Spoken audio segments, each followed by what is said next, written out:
3-year-old blind boy cries for help. Then a stray dog appears.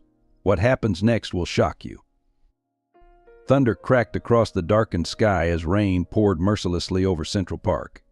Among the ancient trees, a woman's desperate voice pierced through the storm. "Tommy, Tommy, where are you?" Sarah Miller's heart pounded against her chest as she searched frantically for her blind 6-year-old son. Just minutes ago, they had been sitting on a park bench, Tommy enjoying the sound of birds before the storm hit.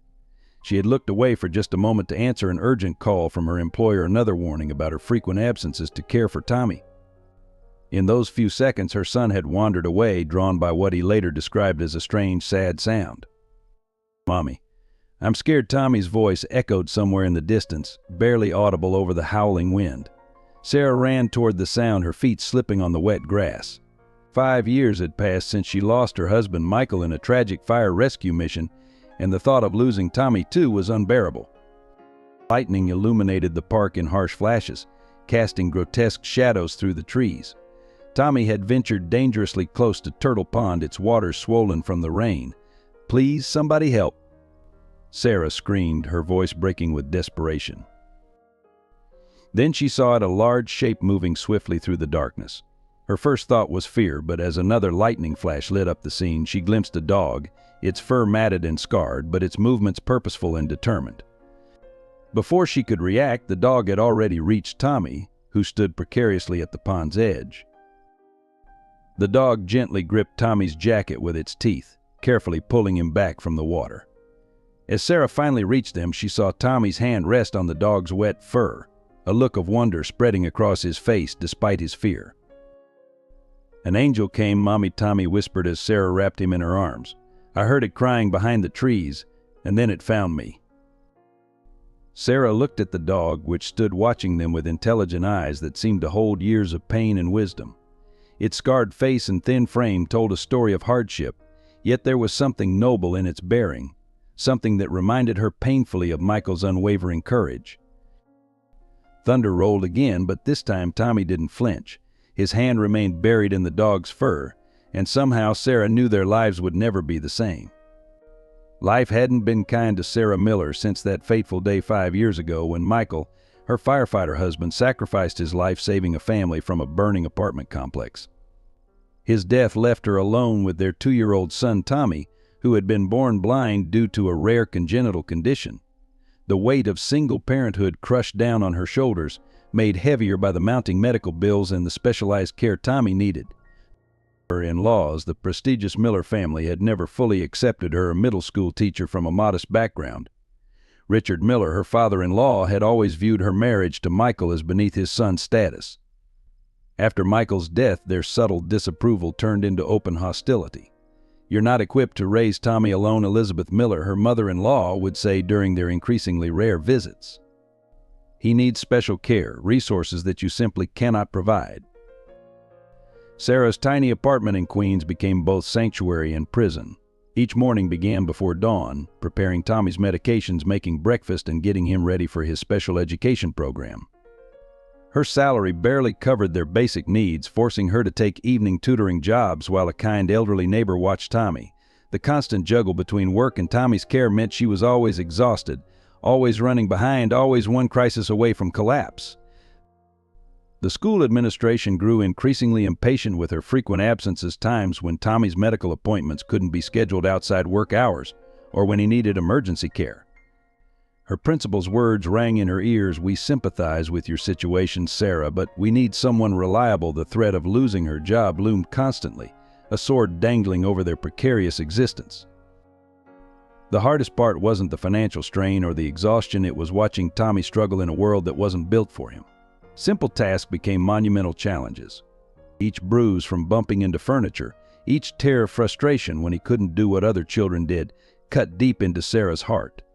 She spent nights researching blind education techniques, learning Braille alongside him, trying desperately to build a world where her son could thrive.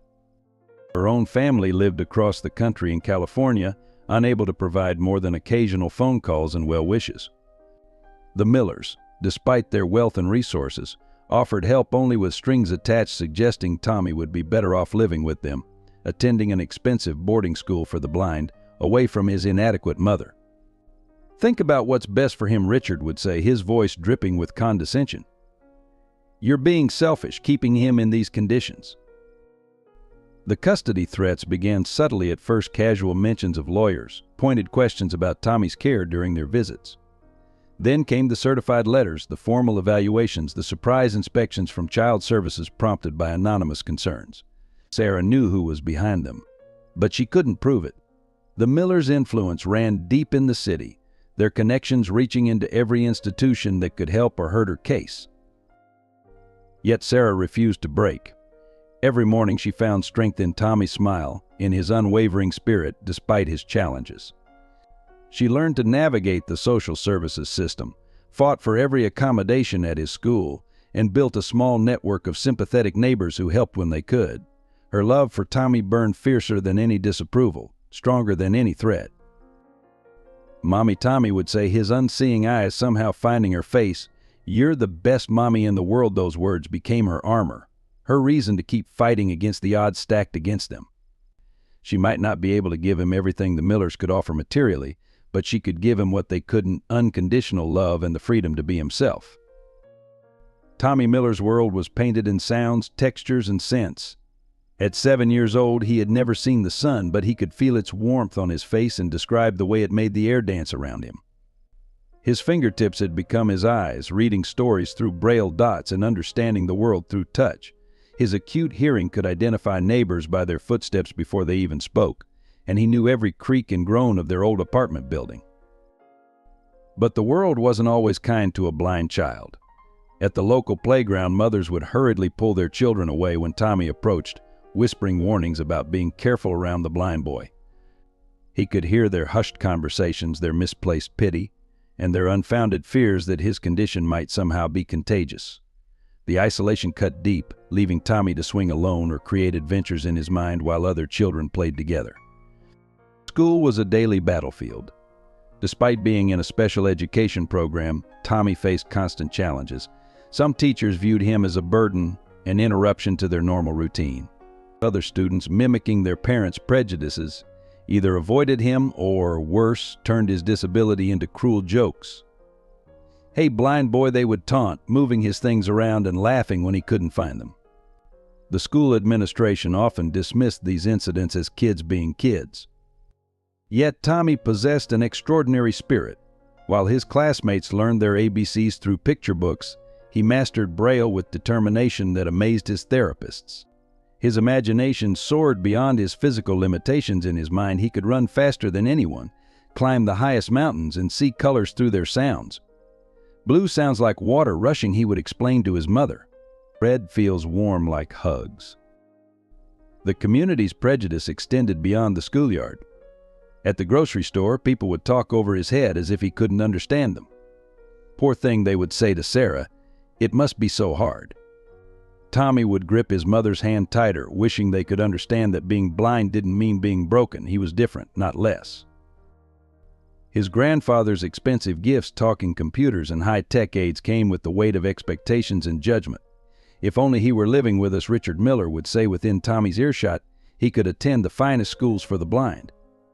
But Tommy didn't want their mansion or their prestigious schools. He wanted his mother's voice reading him stories, their small apartment where he knew every corner, and the freedom to be himself.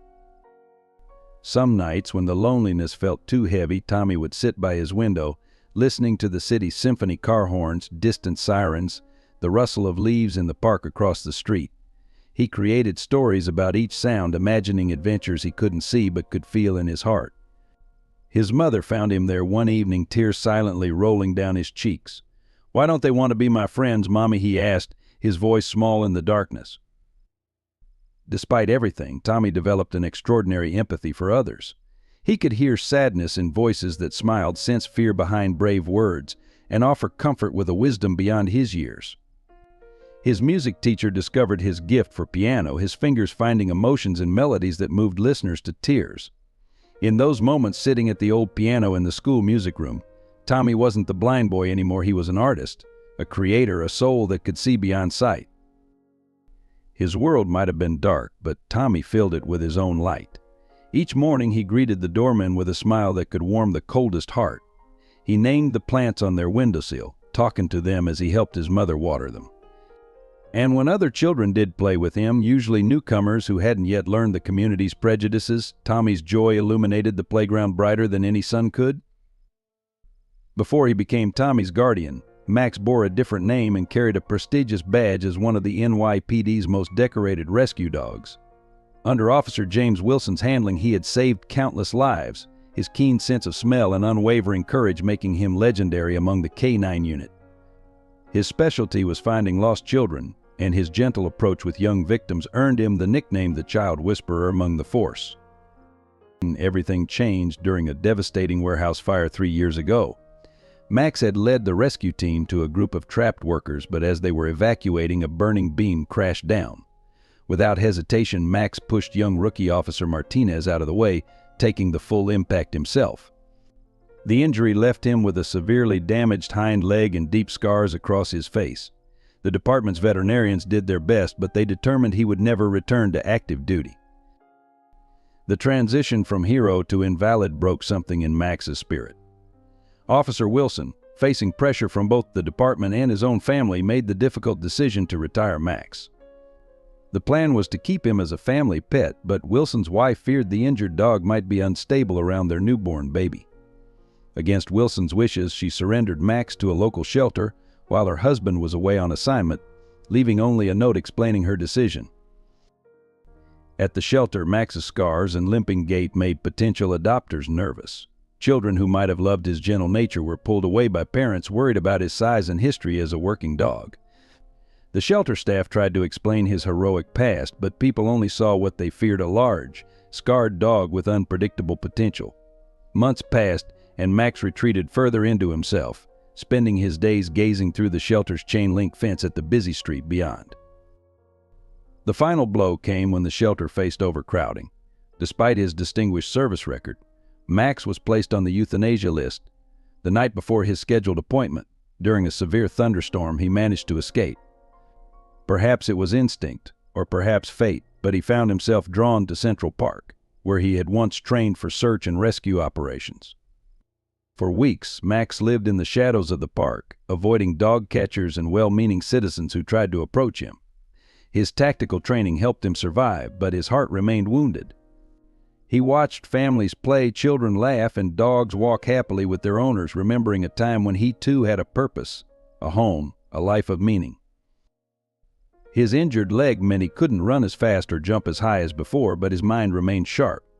He began watching over the park in his own way, alerting park authorities through barking when he spotted dangerous situations, though he always disappeared before they could catch him. The local hot dog vendors noticed that food would go missing from their carts, but only when homeless people walked away hungry. Despite his hardships, Max never lost his fundamental nature as a protector. He would secretly follow children who wandered too far from their parents, keeping watch until they were safely reunited.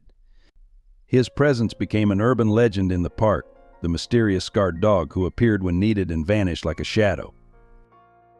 Then came the stormy evening when he heard a child's cry, Tommy's cry, and something awakened in his heart.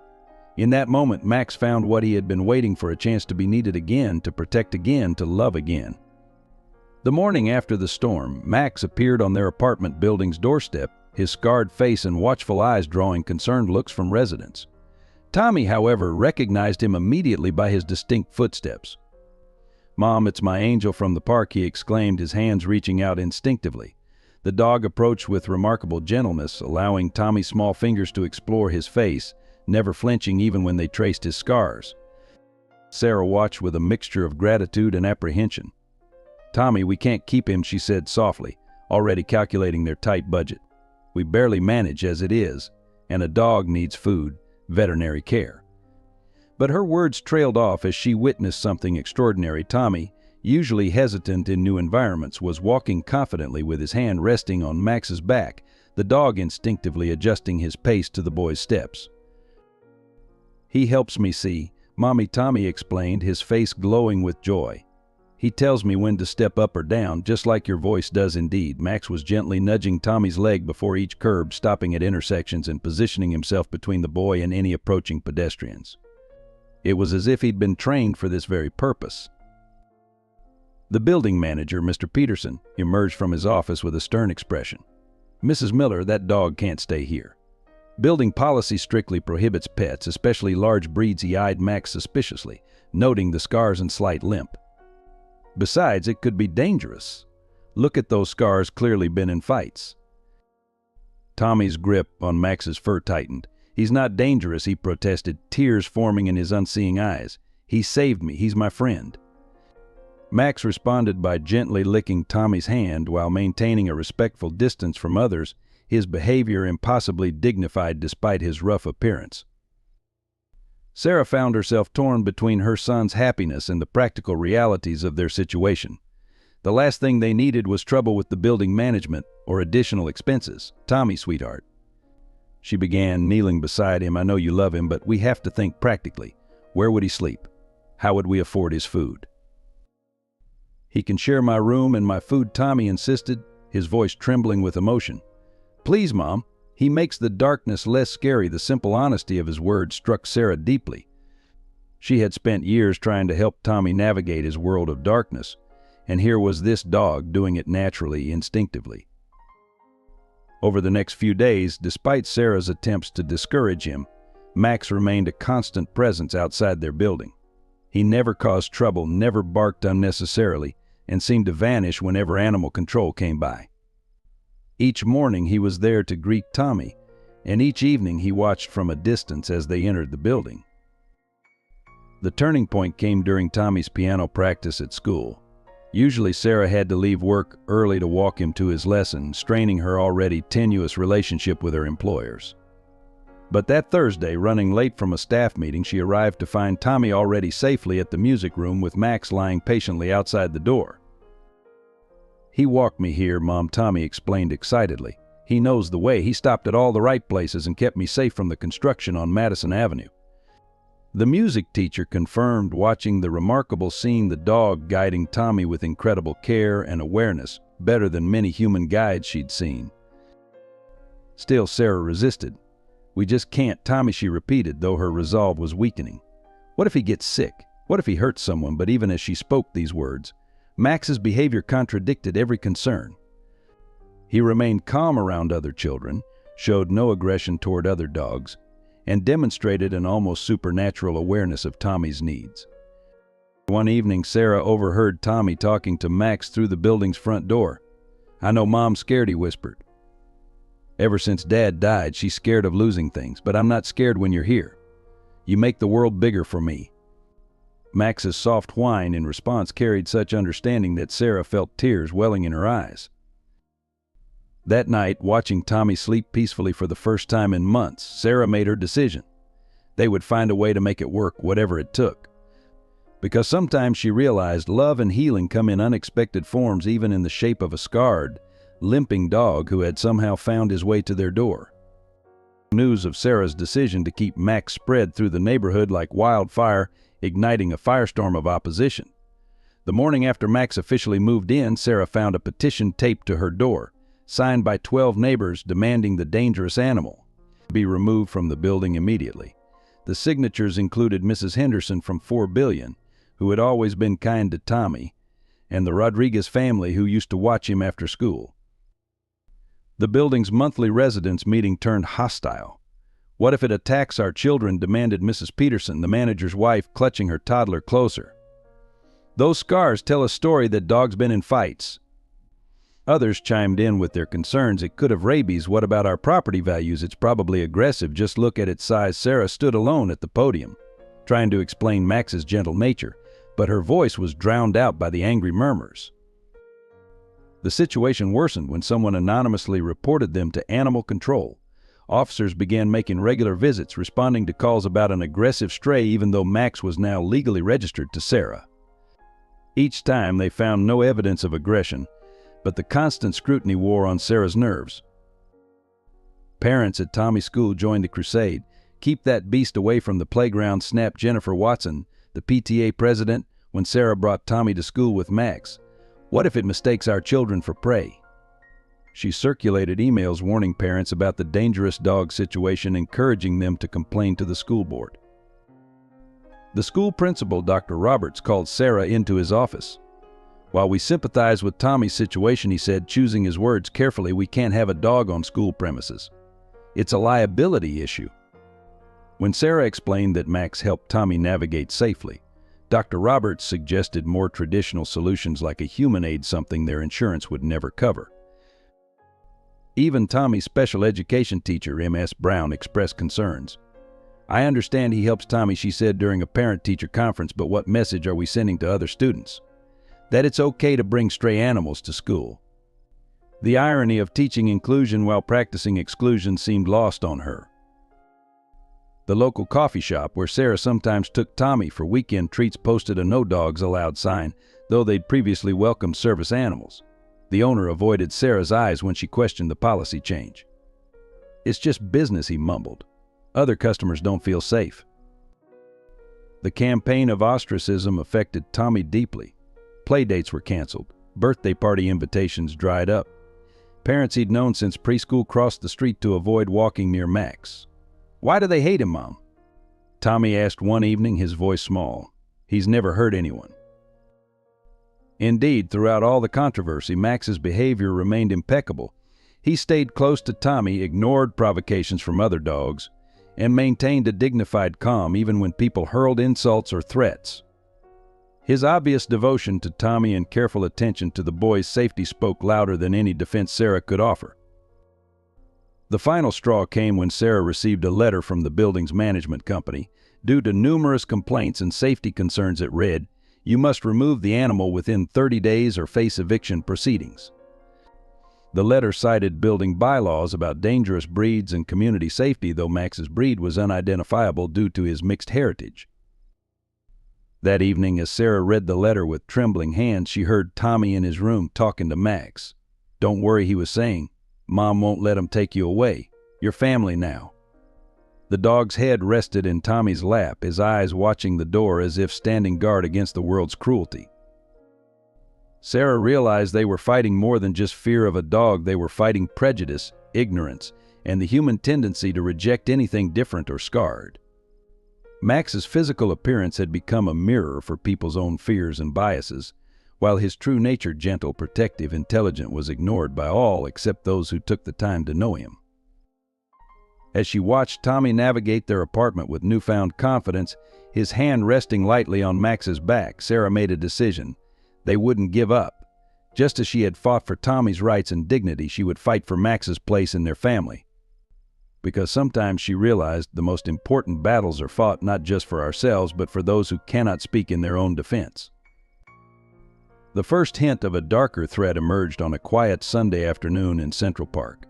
Sarah noticed a well-dressed man photographing Max from behind a tree. When confronted, he claimed to be a professional dog photographer, but his expensive suit and evasive manner set off alarm bells. Max, usually calm around strangers, stood rigidly between the man and Tommy, a low growl rumbling in his throat. Days later, Sarah began receiving strange phone calls. "That's quite a special dog you have," the unknown caller would say, or "How much would it take for you to part with him?" Each call came from a different number, but the voice remained the same, smooth, professional, with an undertone of menace. Sarah started screening their calls, but the persistence of the inquiries left her uneasy. During Tommy's piano lessons, a woman in business attire approached Sarah in the waiting area. "I represent a private collector," she said quietly, opening a briefcase filled with cash. "He's very interested in unique dogs, especially those with special abilities. Name your price." When Sarah firmly declined, the woman's polite smile hardened. "Everyone has a price, Mrs. Miller. Better to sell willingly than lose him another way." Max's behavior changed subtly. He became more vigilant, especially during their walks. Sometimes he would suddenly change their route, steering Tommy away from certain streets or areas. Sarah noticed black SUVs with tinted windows parked near their building, moving when approached but reappearing in different spots. The local pet shops reported break-ins, but surprisingly, nothing was stolen. The owners found only evidence that someone had gone through their customer records. At the veterinary clinic where Sarah had registered Max, the receptionist quietly warned her that someone had been asking questions about their records, claiming to be from animal control but unable to produce proper identification. One evening, while walking home from Tommy's music lesson, Sarah spotted two men following them. Max noticed too, positioning himself carefully between the followers and Tommy. When they turned down a quiet street, the men quickened their pace. Max's warning growl stopped them in their tracks and they retreated, but Sarah caught fragments of their whispered conversation. Trained police dog, worth millions. Boss wants him intact. Anonymous letters began appearing in their mailbox, each containing a higher offer for Max. The last one included a photo of Tommy walking to school, with the message, "Accidents happen to blind children in the city. A shame if he lost his guide dog." Sarah took the letters to the police, but without concrete threats or evidence, they could only file a report. The situation escalated when Sarah discovered their apartment had been searched while they were out. Nothing was taken, but Max's bed had been examined and dog training manuals had been moved. The intruders had been looking for something specific, information about Max's training and capabilities. A breakthrough came when Tommy's music teacher, Mrs. Reynolds, overheard two men discussing dogs in the cafe across from the school. "The scarred one's definitely ex-police," one said. "These retired K9s are worth a fortune overseas. No papers, no questions." She immediately called Sarah, her voice shaking as she relayed the conversation. The final confirmation of the threat came from an unexpected source. David Anderson, a new customer at the coffee shop where Sarah grabbed her morning coffee, struck up a conversation about Max. He seemed genuinely interested in their story, but something in his manner was off. Later that day, she spotted him speaking with the men who had been following them, passing photographs back and forth. That night, as Sarah double-checked their locks, she found Max standing guard by Tommy's bed, his ears perked at every sound from the street below. The dog's military training was becoming more evident. He wasn't just a companion, he was a highly trained operative someone wanted desperately to acquire. "We won't let 'em take you," Sarah whispered, kneeling beside Max and wrapping her arms around his scarred neck. The dog leaned into her embrace, his steady presence both comforting and concerning. She realized they were dealing with something far more dangerous than neighbor complaints or building regulations. This was organized, professional, and persistent. As she watched Tommy sleeping peacefully, his hand dangling off the bed to rest in Max's fur, Sarah knew they would need help to protect their family from this invisible but growing threat. The question was, who could they trust when it seemed everyone had an agenda regarding their extraordinary dog? The kidnapping attempt came on an ordinary Wednesday afternoon. Sarah had been delayed at work, and Tommy was walking home from his piano lesson with Max, following their usual route through the quiet residential streets. The autumn air was crisp and fallen leaves crunched beneath their feet as Tommy chatted happily to Max about his new piece. They were less than 2 blocks from home when Max suddenly stopped, his body becoming rigid. Tommy, attuned to his companion's signals, fell silent. Before he could ask what was wrong, the sound of a van's sliding door broke the quiet. 2 men emerged, their footsteps quick and purposeful on the sidewalk. "Hey there, Tommy," one man called, his voice falsely friendly. "Your grandfather sent us to pick you up. Richard Miller wants to surprise your mom." He reached for Tommy's arm, but Max moved faster than lightning, inserting himself between Tommy and the stranger, his warning growl deep and threatening. Tommy backed away, his hand clutching Max's fur. "My grandfather doesn't send strangers," he said, his voice trembling but firm. Max, helped the dog's training, kicked in immediately. He backed Tommy against a building wall, ensuring no one could approach from behind. The men dropped their friendly pretense. "Grab the kid," the first man ordered. "The boss wants the dog unharmed." As they advanced, Max's protective instincts took over. He launched himself at the first attacker, his powerful jaws clamping down on the man's arm, drawing blood and a howl of pain. The second man pulled out a taser, but Max was too quick. He knocked the weapon away with a precise strike, years of police training evident in his movements. Then he began barking not his usual protective growl, but a specific pattern of sharp, loud barks that echoed through the street. Mrs. Anderson, watering her plants on her second-floor balcony, heard the commotion. Recognizing Tommy and seeing the struggle, she immediately called 911. "Someone's trying to kidnap the blind Miller boy," she shouted into the phone. Corner of Maple and 4th. The first attacker, clutching his bleeding arm, stumbled back toward the van. "Forget the kid, just grab the dog," but Max stood his ground, his body pressed protectively against Tommy's legs, his scarred face fierce with determination. Every time they tried to circle around, Max would snap and lunge, keeping them at bay while maintaining his protective position. Tommy, despite his fear, remained remarkably calm, trusting completely in Max's protection. He could hear the men's frustrated cursing, the sound of approaching sirens, and Max's continuous warning growls. The dog's fur beneath his fingers was rigid with tension, but his presence was steady and reassuring. Sarah, alerted by Mrs. Anderson's frantic call to her cell phone, arrived just as police cars screamed around the corner. The would-be kidnappers fled to their van, but not before one of them shouted back, "This isn't over. That dog's worth more than you know." The police gave chase to the van while Sarah ran to Tommy, gathering him in her arms. "Are you hurt? Did they touch you?" she demanded, her voice shaking. Tommy shook his head, his hand still firmly gripped in Max's fur. "Max protected me, Mom."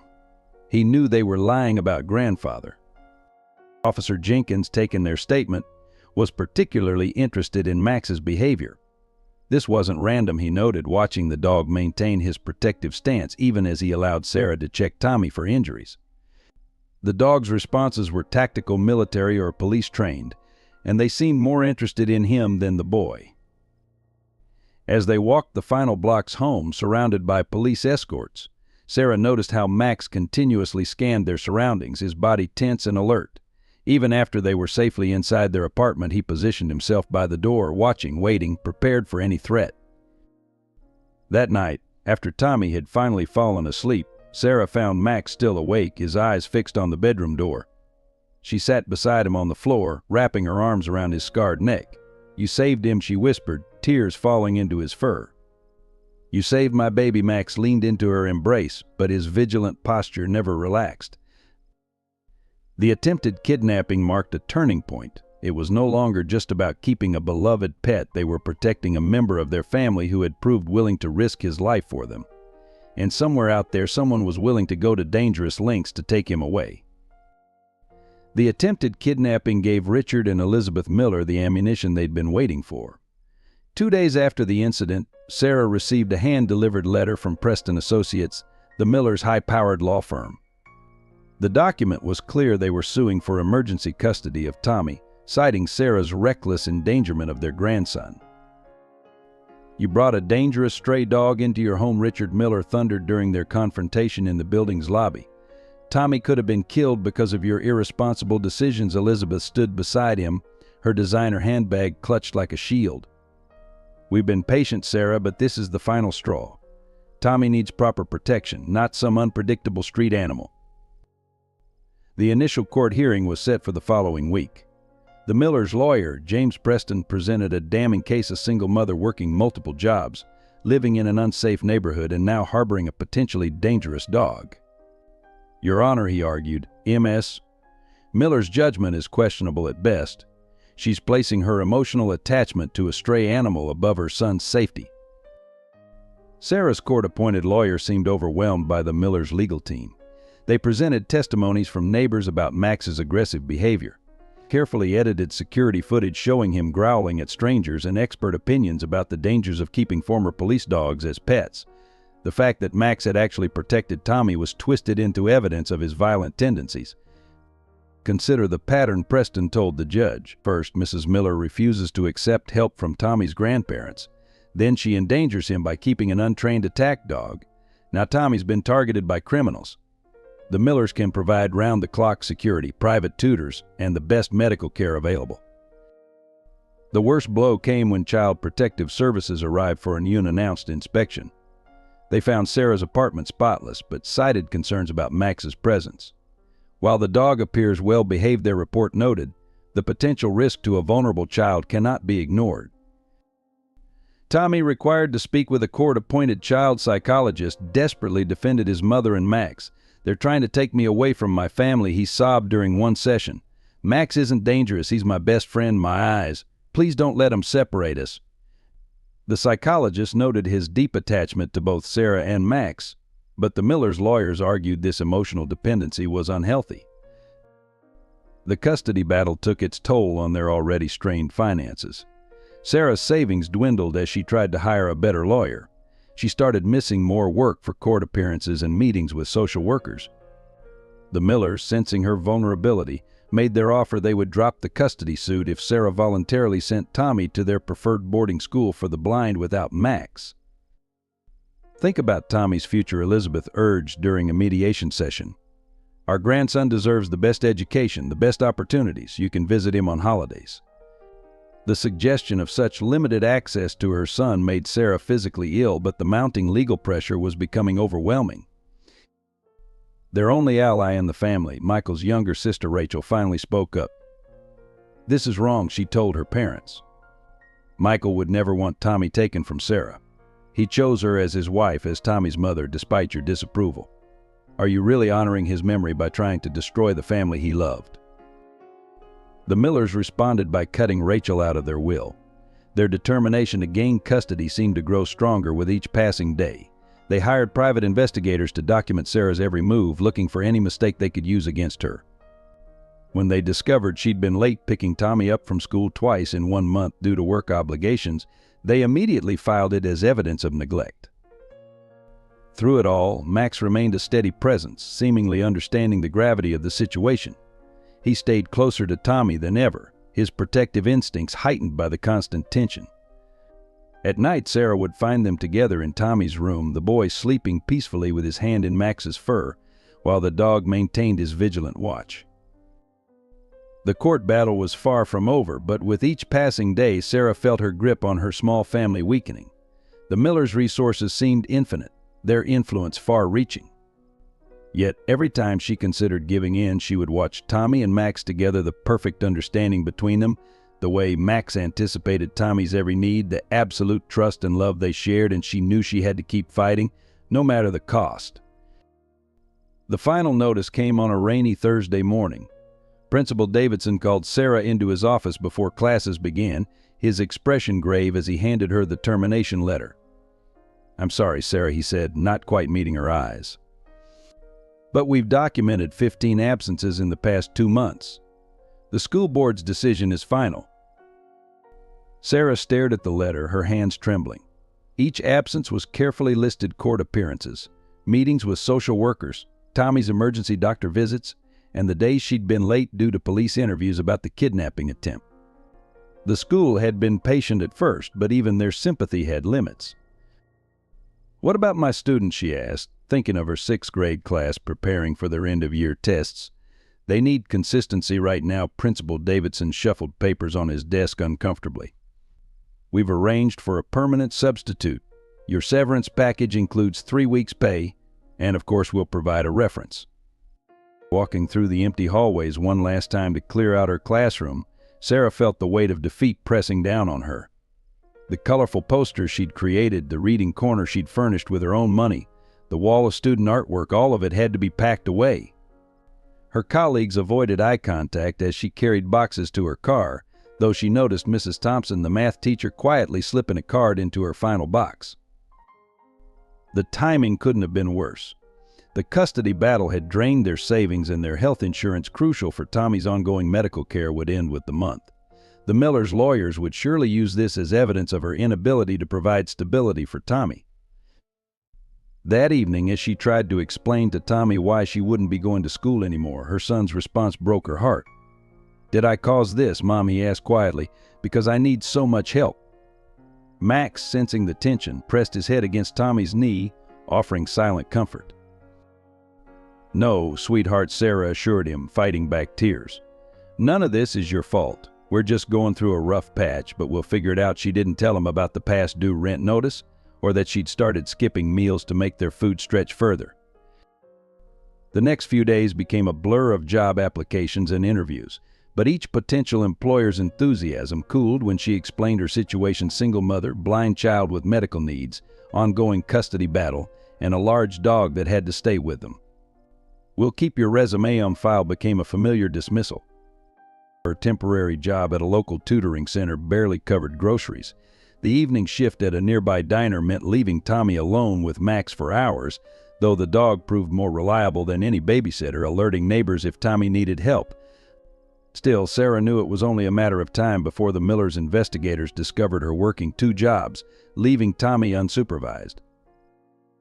The final blow came when their landlord served them with an eviction notice. Your lease requires stable employment, he explained apologetically. And frankly, the legal drama is making other tenants nervous. You have 30 days to vacate. That night, after Tommy was asleep, Sarah sat on their small balcony, finally allowing herself to break down. Max found her there, pressing his warm body against her legs as she sobbed. "I'm failing them," she whispered into his fur. "I'm failing both of them." The next morning, she found an envelope had been slipped under their door. Inside was a check from Rachel, Michael's sister, with a note: "Michael would want me to help. Don't you dare refuse. This is for Tommy." The amount would cover 3 months' rent, but accepting it felt like admitting defeat. Sarah's pride warred with necessity as she stared at the check. She thought of Tommy's medical bills, the mounting legal fees, the dwindling food in their pantry. Max watched her with his intelligent eyes, as if understanding the weight of her decision. Finally, she pulled out her phone and called Rachel. "Thank you," she said, her voice rough with emotion. "But I need more than money. I need help fighting back." Rachel's response was immediate. "I thought you'd never ask. Meet me tomorrow. I think I know something about what's really going on with these custody threats." As she hung up, Sarah felt a glimmer of hope for the first time in weeks. They had lost so much: her job, their security, their peace of mind, but they hadn't lost each other. And sometimes she realized accepting help wasn't admitting defeat, it was finding the strength to keep fighting. The revelation about David's true identity came through an unexpected encounter at Rachel's apartment. Sarah had arrived for their planned meeting, only to find Rachel in intense conversation with a tall, scarred man who looked startlingly familiar. Max's reaction was immediate and unusual. Instead of his typical protective stance, the dog's tail wagged in recognition. "Sarah," Rachel said carefully, "I'd like you to meet James Wilson, Max's former handler from the K-9 unit." The man stood slowly, his face etched with emotion as he watched Max. "Though lately I've been going by David Anderson while investigating the dog trafficking ring that's been targeting him." Sarah's mind raced back to all the times she'd seen David watching them in the park, at the coffee shop, during Tommy's piano lessons. "You've been following us," she said, her voice tight with anger and confusion. "All this time you were watching us." Wilson nodded grimly. "I had to make sure Max was safe. When my wife gave him away without my knowledge, I spent months tracking him down. By the time I found him with you and Tommy, I'd uncovered something much bigger: an international operation stealing trained service dogs for private security firms overseas." Rachel interjected. "James came to me when he recognized Max in the park with Tommy. He knew about Michael's death in the warehouse fire. He was there that day." Her voice softened. "James was the officer in charge of the rescue operation." The weight of this connection struck Sarah like a physical blow. Wilson's face showed the same pain she felt. "Max and I were both there when Michael went in for the last time. Your husband saved 3 lives that day, but the building collapsed before we could reach him." Max tried to go in after him. That's how he got some of those scars." Sarah sank into a chair, overwhelmed by the interconnectedness of their stories. Max moved to her side, resting his head on her knee, and she noticed for the first time how Wilson watched their interaction with a mixture of pride and sadness. "After the fire, I was injured, and Max was traumatized," Wilson continued. "The department suggested retiring him, but I knew he just needed time to heal. Then my wife, pregnant and afraid of his scars, gave him away while I was in the hospital. By the time I recovered enough to search for him, he'd escaped from the shelter." Rachel produced a thick file of documents. "James has been working undercover, gathering evidence against the trafficking ring. But there's more to this than just stolen dogs." She hesitated, looking at Wilson. "Tell her what you found about Richard Miller's connection." Wilson's expression darkened. "Your father-in-law's investment firm has been unknowingly funding the trafficking operation through a series of shell companies. When we started investigating the money trail, we discovered something else. The custody battle isn't just about Tommy." Sarah's protective instincts flared. "What do you mean?" "Richard Miller discovered Max's identity as a former police dog," Wilson explained.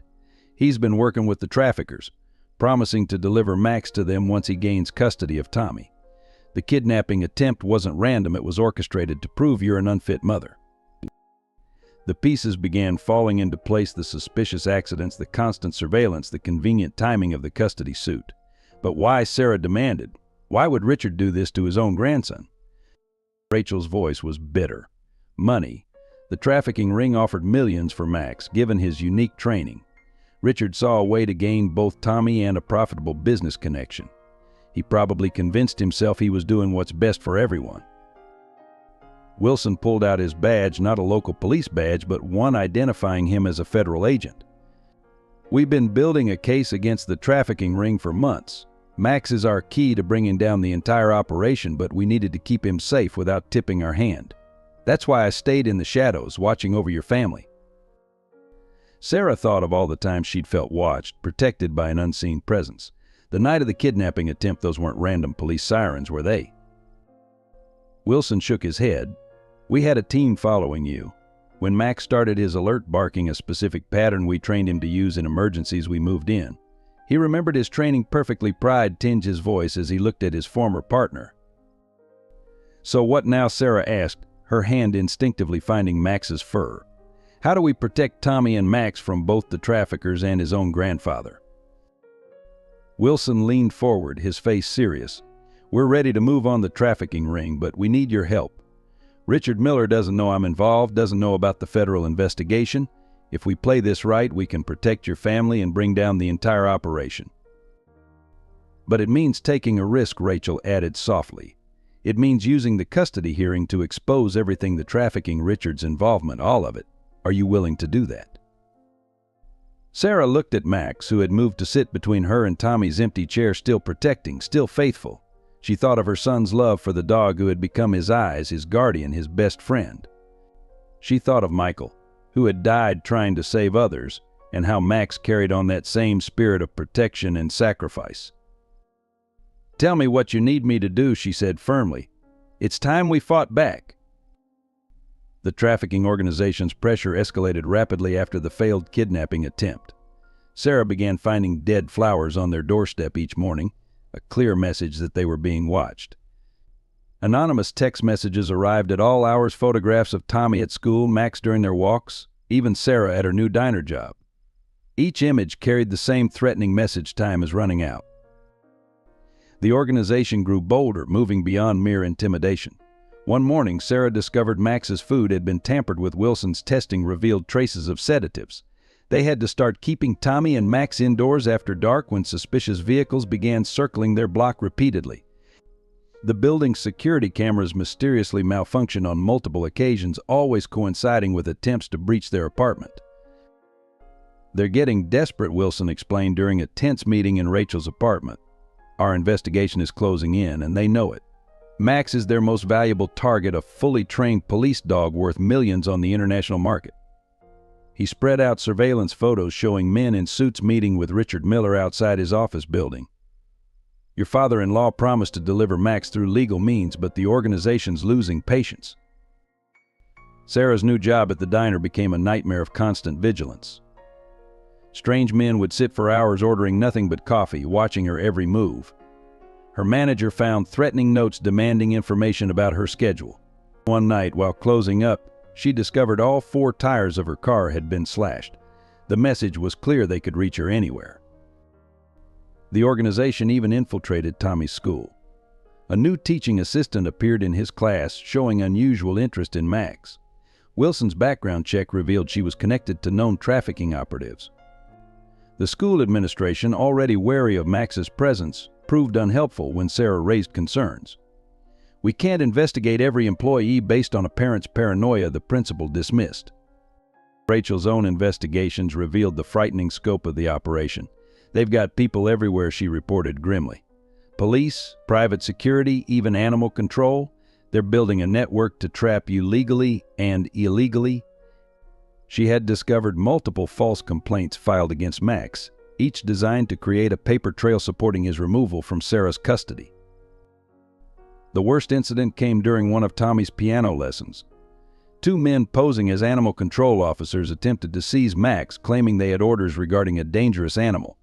Only the quick thinking of Mrs. Reynolds, who recognized them from Wilson's warning photos, prevented the abduction. She triggered the fire alarm, creating enough chaos for Sarah to get Tommy and Max to safety. Their apartment no longer felt secure. Strange sounds in the night became common: scratching at windows, jimmied locks, footsteps in the hallway. Max barely slept, maintaining constant vigil. His military training emerged fully as he conducted methodical sweeps of their rooms, checking entry points, responding to every unusual sound with professional precision. The organization began targeting Sarah's support network. Rachel's car was vandalized. Wilson discovered listening devices in his home. Mrs. Reynolds received threatening calls about her interference. Even their sympathetic neighbors faced harassment, leading many to withdraw their support out of fear. Tommy, despite Sarah's efforts to shield him, sensed the growing danger. His nightmares increased, filled with voices of men trying to take Max away. The once confident boy became jumpy, clinging to Max constantly. "They won't get you," he would whisper into Max's fur at night. "I won't let them take you away." The trafficking ring's tactics grew increasingly sophisticated. They began spreading rumors in the neighborhood about Max's violent past, claiming he had attacked children in his previous home. Fake social media accounts appeared, sharing doctored videos of aggressive incidents. Local news outlets received anonymous tips about a dangerous animal being kept near a school. Sarah found herself fighting battles on multiple fronts. Each day brought new threats, new attempts to separate them, new pressure to give up. The organization seemed to have unlimited resources and reach, while her own resources dwindled. Even Wilson's federal backing couldn't provide round-the-clock protection. During a particularly harrowing week, the organization orchestrated a series of coordinated attacks. First, they filed multiple complaints with building management, health department, and animal control. Then they planted false evidence of neglect for child services to find. Finally, they arranged for Tommy's grandfather to witness a staged incident where Max appeared threatening. "They're building their case," Wilson warned. "The trafficking ring is working with Richard Miller to create a perfect storm.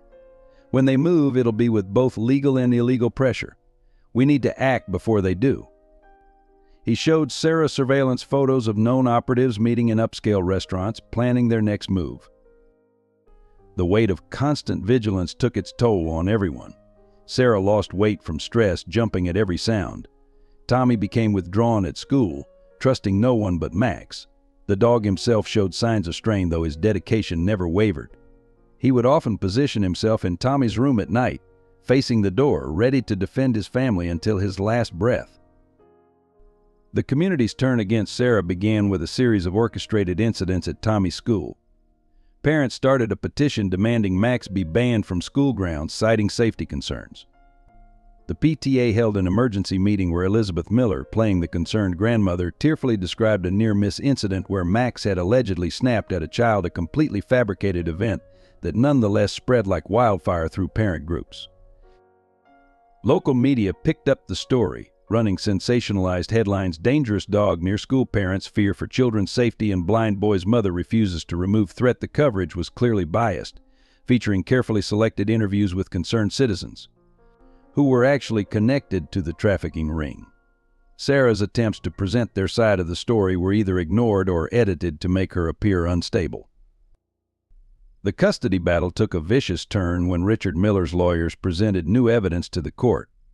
They had compiled a devastating dossier: Sarah's job loss, the alleged incidents with Max, testimony from experts claiming the dog showed signs of aggression, and photographs of their small apartment presented to look cramped and unsafe. Each piece of evidence had been carefully manufactured or manipulated to paint Sarah as an unfit mother. "Your Honor," Preston argued in court, "Mrs. Miller's emotional attachment to this animal has clouded her judgment. She's choosing a dangerous dog over her son's safety and future." The lawyer presented affidavits from neighbors, teachers, and child development experts, all either coerced or paid for their testimony. The Millers can provide Tommy with 24-hour care, professional assistance, and a safe environment away from this unstable situation. The community's ostracism became complete when someone spray-painted "Dog Lover Child Abuser" on their apartment door. Tommy's few remaining friends were forbidden to play with him. The local church, where Sarah had found support after Michael's death, suddenly had no room in their children's programs for Tommy. Even their elderly neighbor, Mrs. Chen, who had always helped watch Tommy, began locking her door when she heard them in the hallway. The building's tenant association called a meeting to discuss the dog problem. Sarah attended, hoping to reason with her neighbors, only to find it was an ambush. Resident after resident stood up to complain about Max, each story more exaggerated than the last. The final blow came when they voted to change the building's pet policy, specifically banning dangerous breeds and former police dogs. At Tommy's school, the isolation intensified. His desk was moved away from other students for their safety during recess. He sat alone with Max while other children were shepherded to the opposite side of the playground. Teachers who had once praised his progress now found fault with everything, documenting each minor incident as evidence for the custody case. The Millers' lawyers used every opportunity to demonstrate their client's superior resources. They presented plans for Tommy's care that included private tutors, live-in nurses, and enrollment in an exclusive school for the blind. Against this, Sarah's small apartment and struggle to make ends meet seemed woefully inadequate in the court's eyes. Social media became another battlefield. A Facebook group titled "Protect Our Children from Dangerous Dogs" gained hundreds of local members overnight. Photos of Max were posted with false stories of aggression. Sarah's defenders were quickly shouted down or blocked. The online harassment spread to her workplace, with negative reviews appearing on the diner's page warning customers about the unstable waitress. The custody battle's next hearing proved devastating. The judge, influenced by the mounting community pressure and the Millers' relentless legal campaign, issued a temporary order Tommy would spend weekends at his grandparents' mansion with their private security and proper supervision. It was the first step toward what everyone knew was coming: full custody reversal. Sarah watched helplessly as her support system crumbled. The few neighbors who had stood by them now avoided eye contact in the hallways. Tommy's doctor suddenly had no available appointments. Even his piano teacher, Mrs. Reynolds, was pressured into discontinuing his lessons after her studio received threatening calls. Through it all, Tommy showed remarkable resilience, though the strain was evident. "Why do they hate us, Mom?" he asked one night, curled up with Max on his bed. "We haven't done anything wrong." Sarah had no answer that could explain the cruelty of adults to a child who only wanted to keep his best friend. The final community meeting was the most painful. Sarah stood before her neighbors trying to explain Max's importance to Tommy's independence and safety. But the room had already decided. The building manager delivered the ultimatum: either Max goes, or they would face eviction. Looking at the hostile faces around her, Sarah realized these people weren't interested in the truth. They had chosen their side in a battle they didn't even understand. The kidnapping occurred during one of the court-mandated weekend visits to the Miller mansion. Though Sarah had fought against these visits, the judge's order was clear. That Saturday morning, as she watched the Millers' luxury car drive away with Tommy, Max's distressed whining should have been her first warning. The initial call came at midnight. Mrs. Miller, a cold voice, announced, "We have your son. If you want to see him again, bring the dog to Highland Park. Come alone." Sarah's world collapsed as she heard Tommy's frightened voice in the background. "Mom, I'm scared. They said they'll hurt Max if you call the police." The Miller security team claimed Tommy had disappeared from his bedroom while everyone slept. Richard Miller's performance as the distraught grandfather was convincing, but Sarah noticed his eyes wouldn't meet hers. Elizabeth Miller fainted dramatically when the police arrived, drawing attention and sympathy while providing the perfect distraction. Wilson, monitoring the situation, quickly pieced together what had happened. "It's an inside job," he reported grimly. The kidnappers knew exactly when Tommy would be at the mansion, knew the security codes, knew which window had a faulty alarm. This was orchestrated by someone with intimate knowledge of the Miller estate. Max's behavior changed the moment they arrived at the mansion. The dog moved methodically through Tommy's room, tracking scents, his police training evident in every movement. He led them to a service entrance where security cameras had mysteriously malfunctioned. Outside, he found Tommy's drop bracelet, the one Sarah had given him, with a tiny GPS tracker hidden inside. The kidnappers' next call revealed their true plan. "Your father-in-law made a deal," the voice explained with clinical detachment. "The boy for the dog. Simple trade. Mr. Miller gets custody, we get the dog, everyone wins. Except you, of course." The laugh that followed chilled Sarah to her bone. Racing against time, Sarah and Wilson followed Max as he tracked Tommy's scent through the city's darkened streets.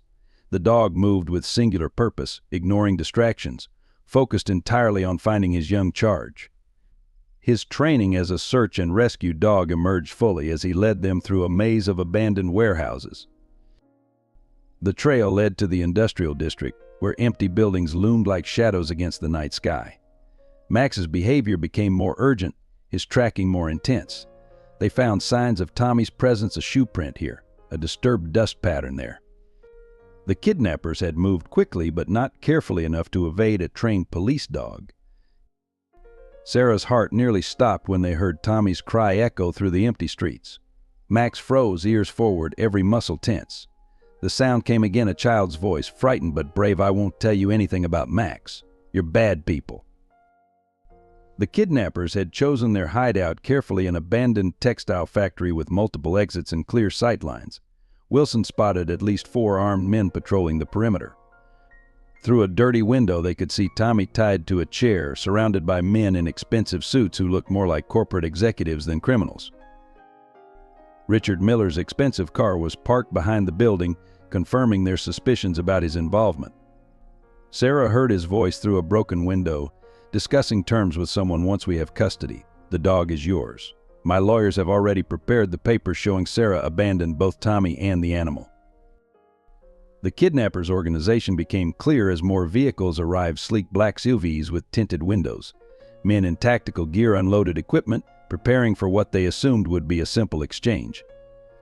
They had planned for every contingency except one. They had underestimated the bond between a boy, his mother, and a dog who would die to protect them.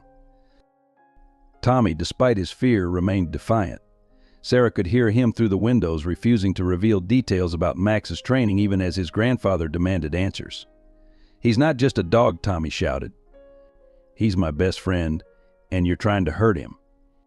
Max's training and protective instincts merged as he analyzed the situation. His behavior shifted from tracking to tactical assessment, moving silently through shadows, identifying entry points and threats. Sarah realized the dog wasn't just finding Tommy, he was planning a rescue. Max's rescue operation began with extraordinary precision.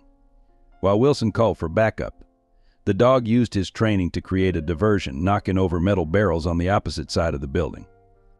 As guards rushed to investigate, Max silently led Sarah to a broken window near Tommy's location. The first phase of the rescue went perfectly. Max slipped inside, moving like a shadow through the darkness, getting closer to Tommy while the kidnappers argued about their next move. Sarah could see her son, still defiant despite his tears, refusing to give in to his grandfather's demands about Max's training protocols. Everything changed when one of the guards spotted movement. "The dog's here," he shouted, raising his weapon. Max didn't hesitate. He launched himself at the armed man, knocking the weapon away. The force of his attack sent both crashing into a stack of old machinery, metal pieces raining down around them. Richard Miller's true colors emerged in the chaos. "Don't damage the dog," he shouted.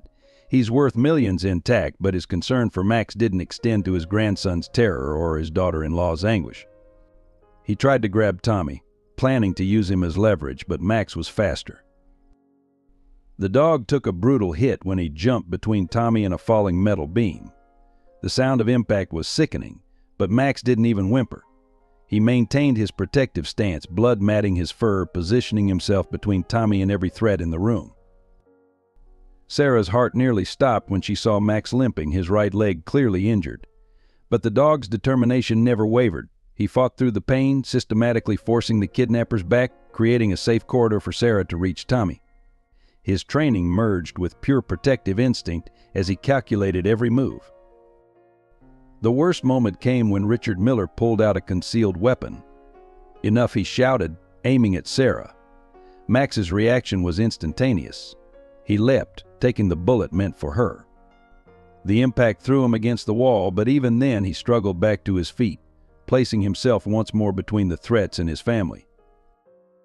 Tommy, hearing Max's pained breathing, began crying, "Max, please don't die." Please, the sound of the boy's distress seemed to give the injured dog new strength. Despite bleeding heavily, Max maintained his guard position, his growl warning anyone who tried to approach. The arrival of Wilson's backup team caught the kidnappers by surprise, but Max didn't relax his vigilance. Even with police swarming the building, he stayed focused on protecting Tommy and Sarah. Only when Wilson himself approached did Max allow himself to show his pain, his legs finally buckling. Sarah watched in horror as Max's white fur turned red with blood. The dog's breathing became labored, but his eyes never left Tommy. Even as emergency responders tried to treat him, Max kept trying to crawl toward the boy, determined to ensure his safety until the very end. Tommy refused to leave Max's side as they rushed him to the emergency veterinary hospital. The dog had sustained multiple injuries: a bullet wound, 3 broken ribs, a severely damaged leg, and internal bleeding. The veterinarians worked through the night, amazed by their patient's will to live. Throughout the surgery, Max tried to resist the anesthesia, fighting to stay conscious, still trying to protect his family. The lead veterinarian later told Sarah he'd never seen such determination in an animal. He shouldn't even have been able to stand with those injuries, let alone fight, she said in awe. The night seemed endless as they waited for news. Tommy held on to Sarah, both listening for any update about Max's condition.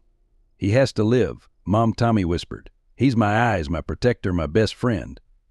Sarah could only hold him tighter, praying that their extraordinary dog would pull through. When Max finally emerged from surgery, he was wrapped in bandages but still alert. The moment he heard Tommy's voice, his tail wagged weakly. Despite the veterinarian's protests, he tried to stand, still focused on his duty to protect. It took both Sarah and Tommy gently reassuring him that they were safe before he finally allowed himself to rest. In the aftermath of the kidnapping, Sarah faced her biggest battle yet. While Max fought for his life in the veterinary hospital, the legal system threatened to tear their family apart. Despite Richard Miller's arrest, his high-powered legal team worked to spin the narrative, presenting him as a concerned grandfather who had merely hired private investigators to protect his grandson from a dangerous animal.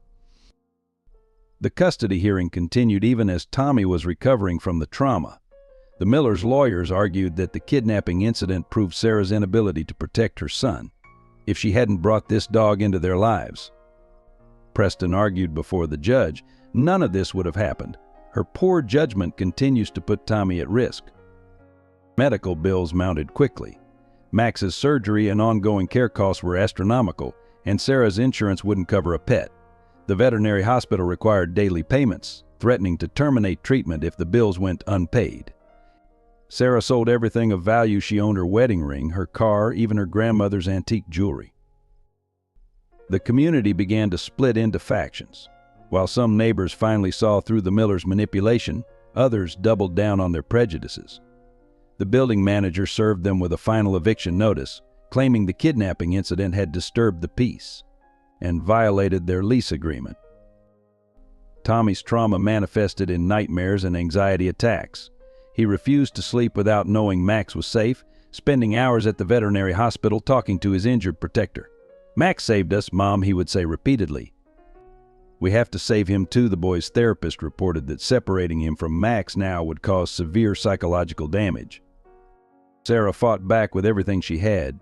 She worked double shifts at the diner, took online transcription jobs at night, and sold homemade meals to sympathetic neighbors. Every spare moment was spent either at the veterinary hospital with Max or gathering evidence for their case. Rachel proved invaluable, using her legal background to help build their defense. She uncovered financial records showing Richard Miller's connections to the trafficking ring, documented the systematic harassment campaign against Sarah, and found witnesses willing to testify about the Millers' manipulation of the community. The turning point came when Wilson presented his evidence to the court. Surveillance footage, recorded conversations, and financial records revealed the full scope of Richard Miller's involvement in the trafficking operation. The prosecutor's office finally took notice, launching a broader investigation into the Millers' activities. Local media, initially hostile to Sarah, began publishing news stories: "Heroic dog saves blind boy from kidnappers," and "Grandfather's dark secret." The truth behind the Miller custody battle, public opinion, slowly shifted as people learned how Max had nearly sacrificed his life to protect Tommy. Sarah's co-workers at the diner organized a fundraiser for Max's medical bills.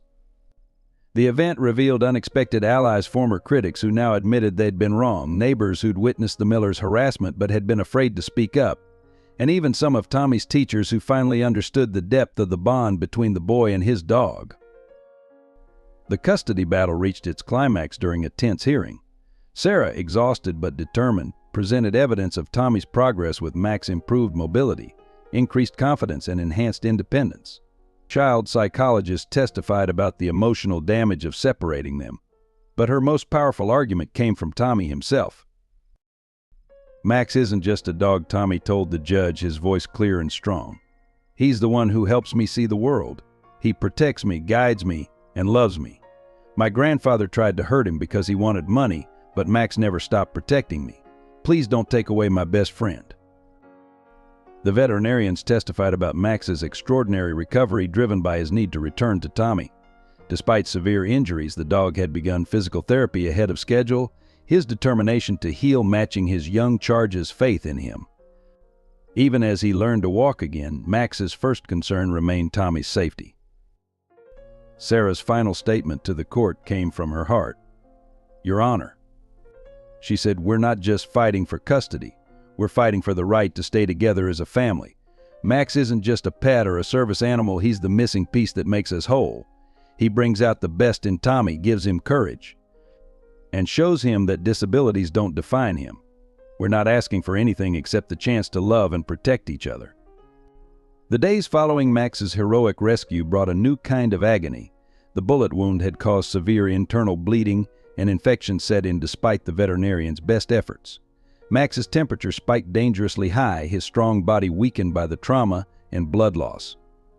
The veterinary staff worked around the clock, fighting to save the dog who had risked everything to protect his family. Dr. Martinez, the lead veterinarian, delivered the devastating news to Sarah and Tommy one rainy evening. "The next 24 hours are critical," she explained gently. "The infection has spread, and his body is too weak to fight it effectively. We're doing everything we can, but you should prepare yourselves." Tommy, sitting beside Max's bed, clutched the dog's uninjured paw and whispered, "Please don't leave us." The sight of Max, once so strong and proud, now connected to tubes and monitors, broke Sarah's heart.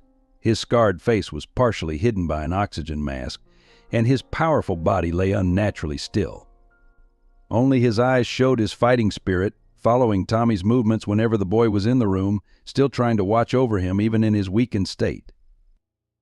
The nights were the worst. Tommy refused to go home, sleeping in a chair next to Max's bed, his hand never leaving the dog's fur. Sarah watched as her son talked continuously to his friend, telling stories about their future together, making promises about parks they would visit and games they would play. Max's tail would weakly thump against the bed at the sound of Tommy's voice, even when his fever was at its highest. Complications arose on the third night. Max's breathing became labored and his heart rate dropped alarmingly. The emergency team rushed in, working frantically to stabilize him while Sarah held Tommy in the hallway, both of them listening to the urgent voices and beeping machines. "Fight, Max," Tommy called out. "Remember your promise to protect me." Dr. Martinez emerged hours later, her scrub stained and her face showing the strain of the long battle. "He's stabilized for now," she said, "but his condition remains critical. The next few hours will tell us if he has the strength to recover."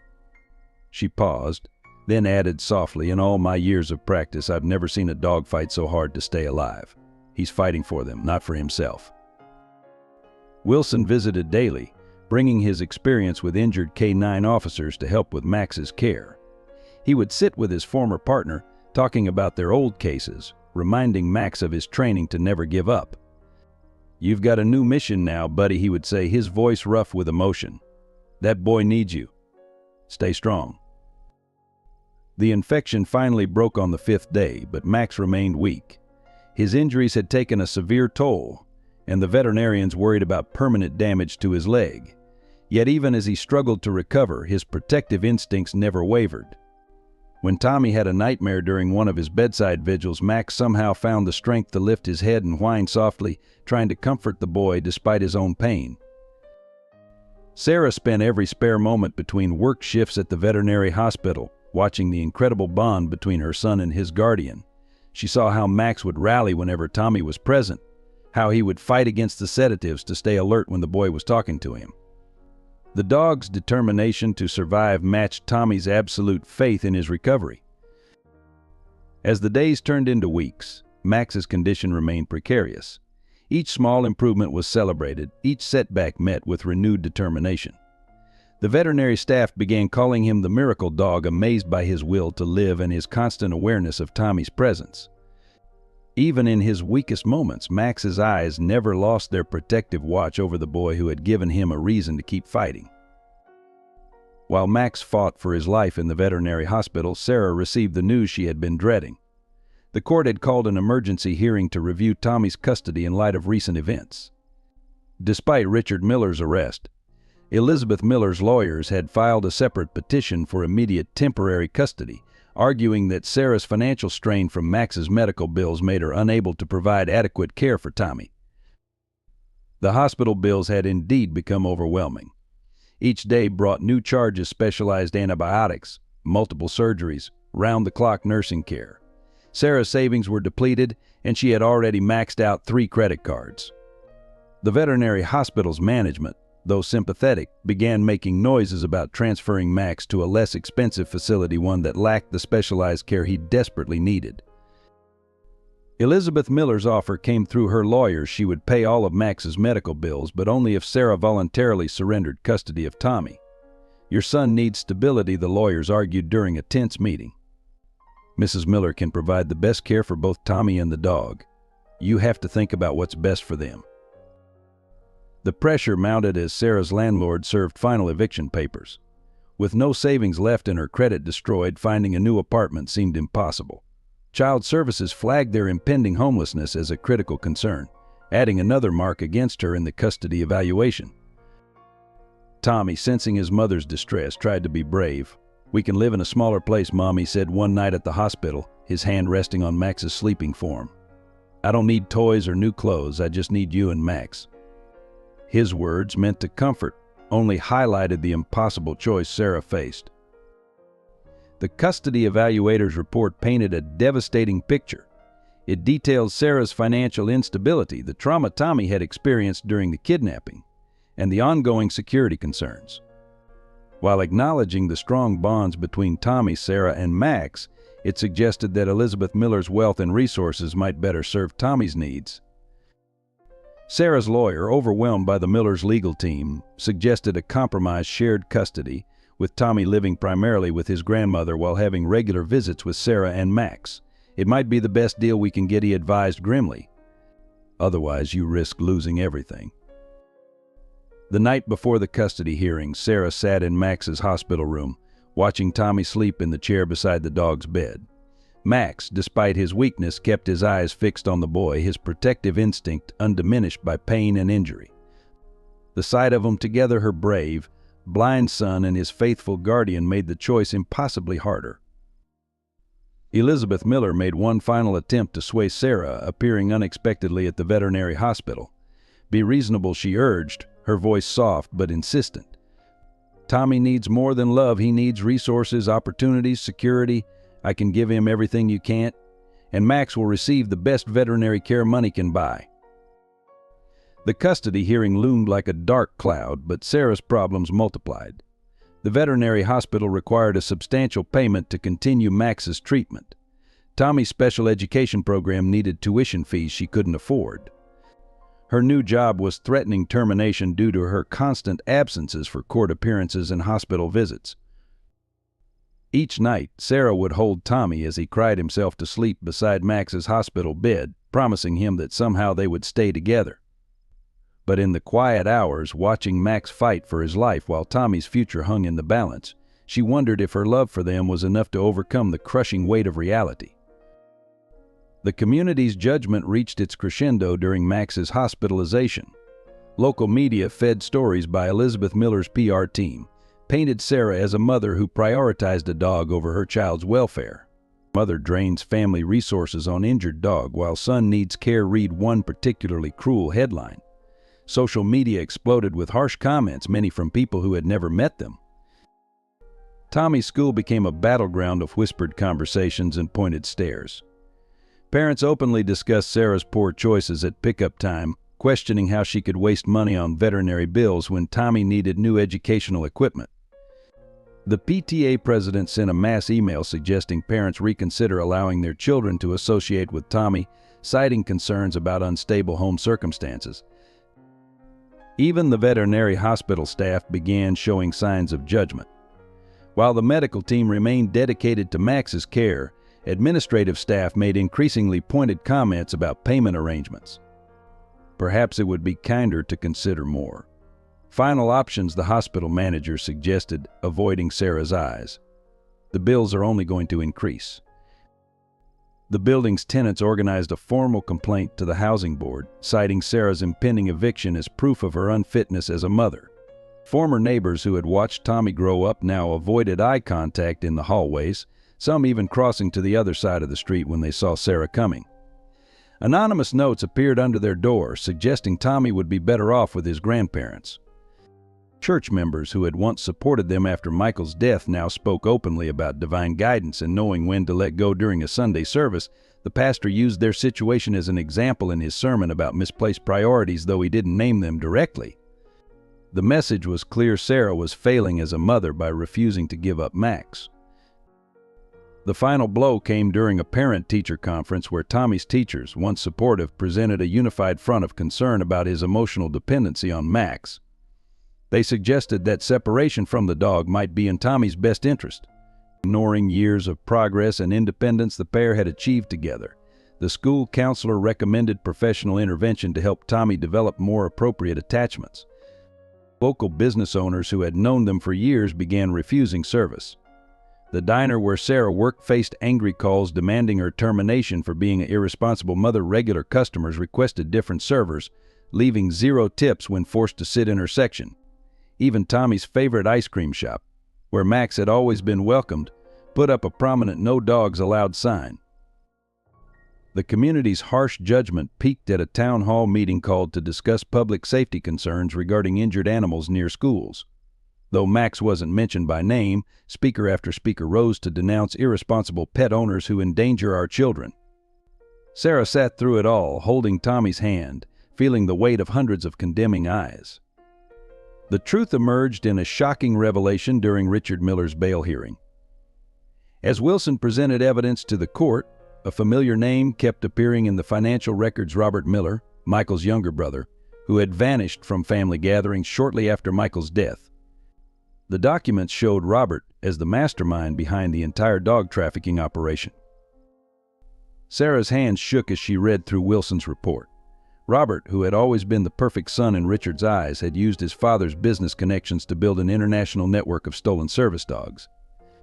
The operation specialized in acquiring highly trained police and military dogs, selling them to private security firms for enormous profits. Robert was always jealous of Michael, Rachel explained, piecing together the family history. Michael chose love and public service while Robert followed Dad into business. But when Michael died a hero, Robert couldn't stand living in his dead brother's shadow. The trafficking operation had become his way of proving himself to their father, turning his brother's dedication to service into a profitable venture. Wilson's investigation revealed more disturbing connections. Robert had been monitoring Sarah and Tommy since Michael's death, waiting for an opportunity to exploit the situation. When Max appeared in their lives, Robert recognized the dog's potential value immediately. He had orchestrated everything: the community pressure, the custody battle, even Tommy's kidnapping. The evidence was damning. Surveillance photos showed Robert meeting with various criminal organizations, negotiating prices for trained dogs.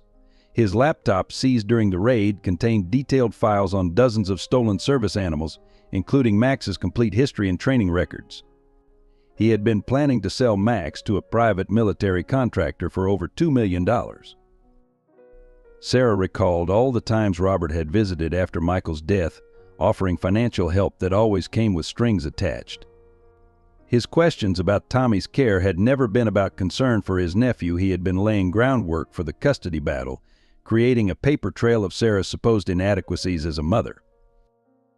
The most chilling discovery was a series of emails between Robert and Richard Miller, plotting to use Tommy as leverage. "The boy is our key to getting the dog," Robert had written. "Once we have custody, we can deal with both problems at once. Sarah loses everything and we profit." His own nephew had been nothing more than a pawn in his scheme. Rachel found old family videos showing a pattern of Robert's jealousy. In one clip from Michael and Sarah's wedding, Robert could be heard making snide comments about his brother wasting his potential on public service. Another video from Tommy's christening captured Robert's barely concealed rage when Michael received praise for a recent rescue operation. The final piece fell into place when Wilson uncovered Robert's connection to the warehouse fire that killed Michael. While not directly responsible, Robert had known about the building's unsafe conditions through his business dealings but had withheld the information from fire inspectors. His silence had indirectly contributed to his own brother's death. The revelation about Wilson's true identity came during a closed-door meeting with the district attorney. James Wilson wasn't just Max's former handler, he was Detective David Anderson, who had been working undercover for 3 years to expose the dog trafficking ring. His investigation had started long before Max found Tommy, tracking stolen service dogs across multiple states. Sarah learned how David had orchestrated his presence in their lives, always staying close enough to protect them while maintaining his cover. Those chance encounters at the coffee shop, his convenient appearances during their walks, even his seemingly casual conversations with other dog owners, all had been carefully planned surveillance operations. The scope of David's investigation was staggering. As Detective Anderson, he had infiltrated the trafficking organization from multiple angles, posing as a potential buyer, a corrupt trainer, and finally as a concerned citizen watching Max. His careful documentation had built an airtight case against Robert Miller and his network, while also protecting Sarah and Tommy from the worst of the organization's threats.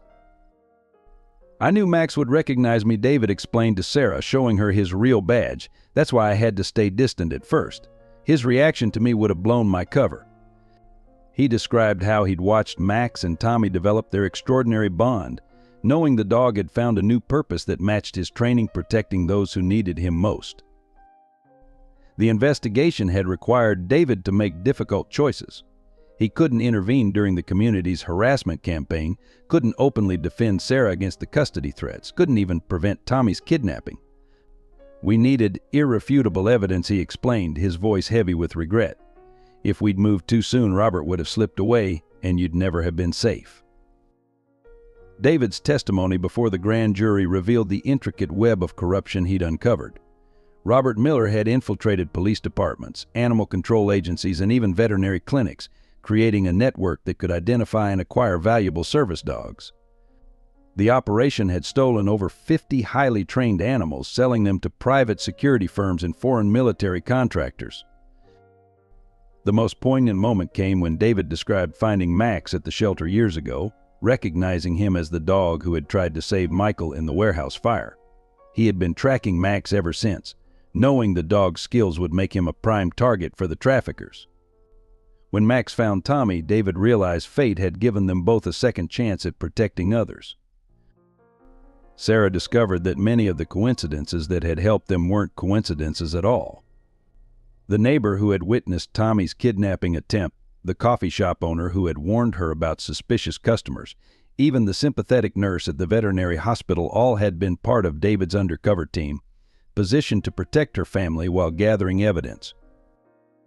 As Detective Anderson, David had also been investigating the warehouse fire that killed Michael, suspecting it was connected to the trafficking ring.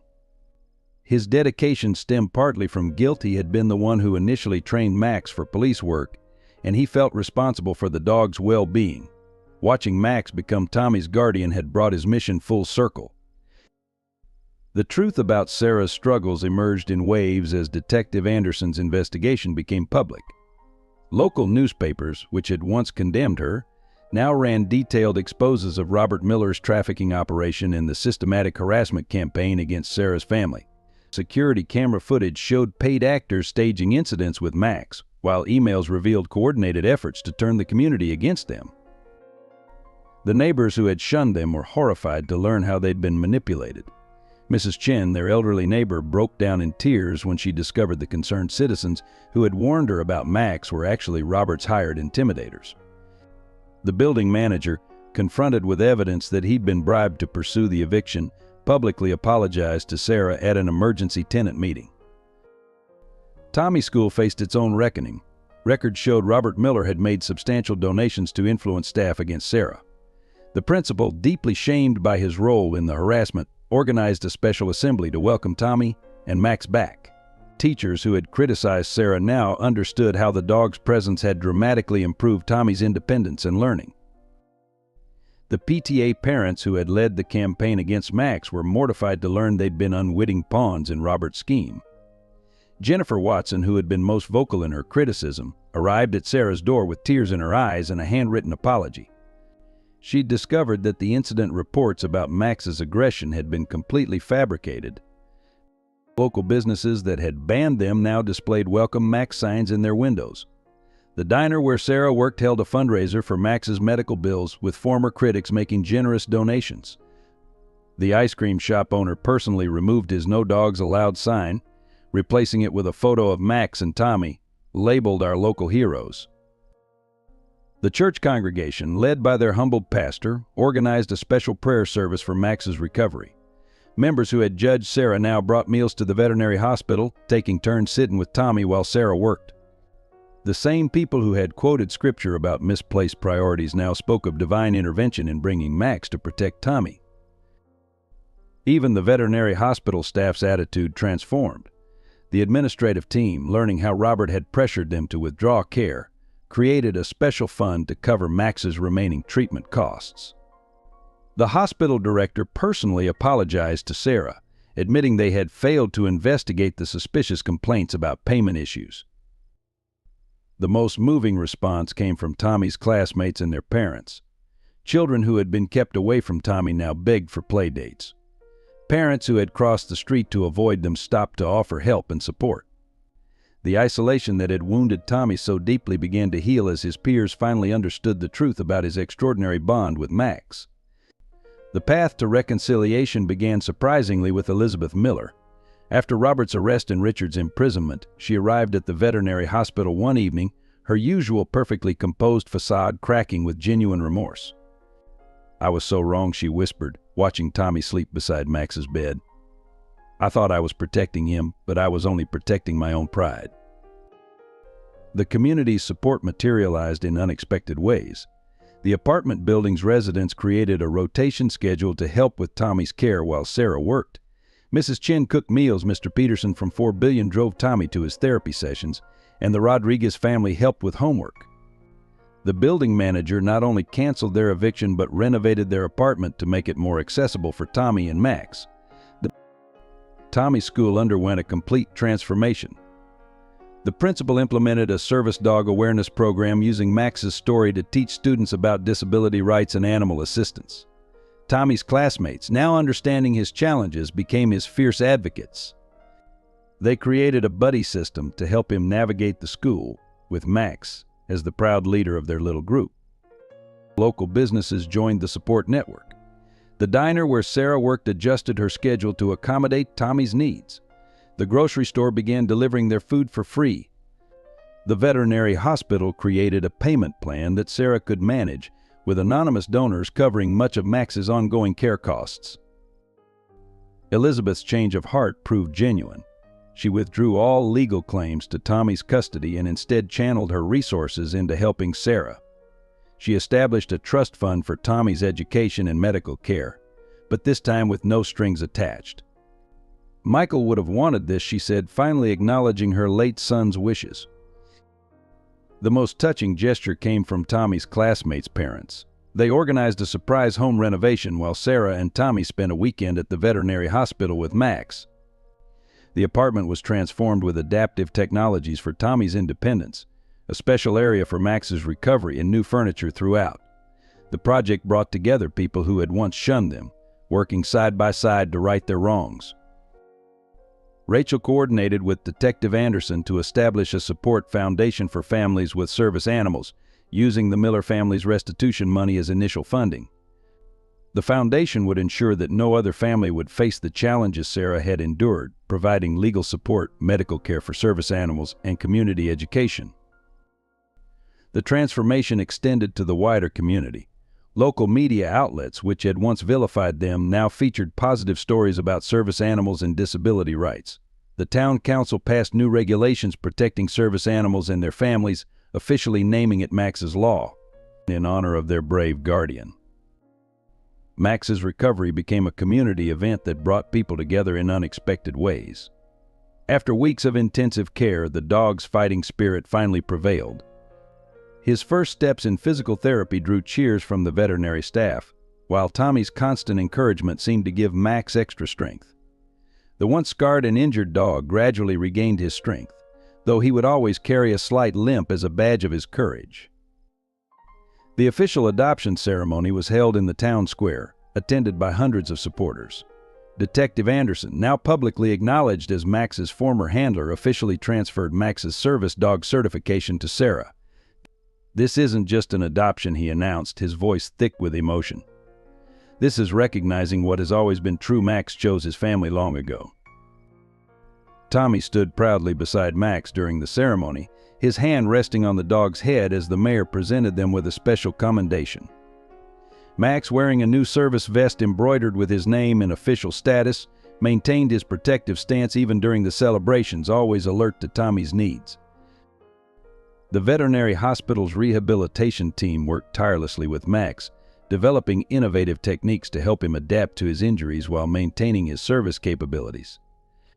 Though he couldn't run as fast or jump as high as before, Max's intelligence and determination allowed him to modify his protective techniques.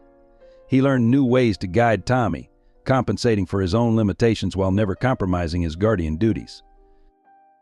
Elizabeth Miller surprised everyone by sponsoring a special training program at the veterinary hospital dedicated to rehabilitating injured service dogs, the Max's Warriors.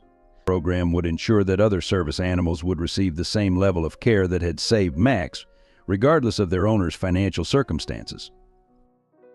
The most touching moment came when Max was finally cleared to return home. The entire neighborhood lined the streets to welcome them, but Max had eyes only for Tommy. Despite his injuries, he immediately resumed his protective duties, guiding Tommy up the apartment steps with the same devotion he had shown since their first meeting. Sarah watched as Max settled back into their home routine, marveling at how the dog's dedication had never wavered through all his trials. His recovery wasn't just physical, it was a testament to the unbreakable bond between a dog and the family he had chosen to protect. 1 year after Max's adoption ceremony, the changes in the community were profound and lasting. The story of a scarred rescue dog who became a blind boy's guardian had sparked a movement far beyond their small town. The Max's Law Foundation, initially created to support service animal families, had expanded into a national organization advocating for disability rights and animal welfare. Tommy's school became a model for inclusive education. The buddy system that had started in his class spread throughout the district, with students actively supporting their peers with disabilities. Max became a regular visitor at school events, where he helped demonstrate the capabilities of service animals to other children and parents.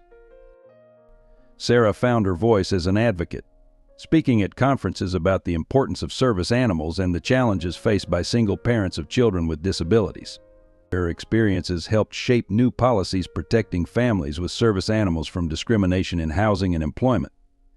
The diner where she had once struggled to keep her job now proudly displayed photos of Max and Tommy, becoming a gathering place for families with service animals. Elizabeth Miller's transformation proved complete when she donated the family mansion to create a training center for service dogs and their handlers. The facility, named in Michael's memory, combined state-of-the-art training facilities with temporary housing for families during their service dog training. The center's first graduation ceremony featured Tommy and Max as guest speakers, with Tommy confidently explaining to the audience how Max had changed his life. The community's annual Max and Tommy Day celebration became a tradition, bringing together service animal organizations, disability advocates, and families from across the country. Children with disabilities found role models in Tommy, who showed them that their challenges didn't define their potential. Max, despite his graying muzzle and slight limp, continued his duties with unwavering dedication, inspiring other service dogs in training. Most importantly, their story helped change public perception of what family means. The bond between a boy, his mother, and their guardian dog showed that love and loyalty transcend conventional definitions. Sarah, Tommy, and Max became living proof that family is defined not by blood or species, but by the heart's capacity for devotion and sacrifice. The final scene at that year's celebration captured their triumph perfectly. Tommy, confident and smiling, walking alongside Max while Sarah watched proudly. The scarred dog who had once been unwanted had become a symbol of hope, the rejected mother had become a respected advocate, and the isolated blind boy had become a beacon of inspiration. Together, they had not only overcome their challenges but had helped create a more understanding and compassionate community for others who would follow in their footsteps. Thank you for joining us for this heartwarming story of love, courage, and unbreakable bonds. We'd love to hear your thoughts and feelings about Tommy, Sarah, and Max's journey in the comments below. What touched you most about their story? Have you ever experienced a similar connection with a special animal in your life? If you enjoyed this story, please consider subscribing to our channel for more inspiring tales of hope and resilience.